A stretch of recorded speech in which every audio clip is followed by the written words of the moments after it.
ay rated SPG. Striktong patnubay at gabay ng magulang ang kailangan. Maaaring may masiselang tema, lengguwahe, karahasan, sexual, horror o droga na hindi angkop sa mga bata.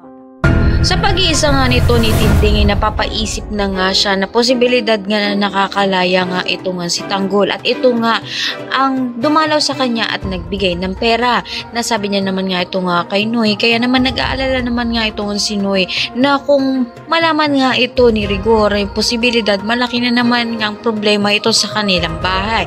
Kaya naman dito nga tahimik na nga lang si Tinding na inililihim ang kanyang nalalaman tungkol nga kay Tanggol sa nakakalaya nga ito. Ngunit sa pagdating nga nito ni Rigor sa kanilang bahay, dito nga niya ibabalita na natuklasan na nga niya ang katotohanan kung saan pakawala nga ito nga si Tanggol at may nagproprotekta sa loob ng kulungan. So balit hindi naman nga pinaniniwalaan nga nito ni Marites dahil kahit nga siya ay hindi niya nararamdaman at nakikita pa ang kanyang anak na si Tanggol. Hindi pa rin nga titigil nga ito nga si Rigor hanggang sa matunghayan nga niyang katotohanan.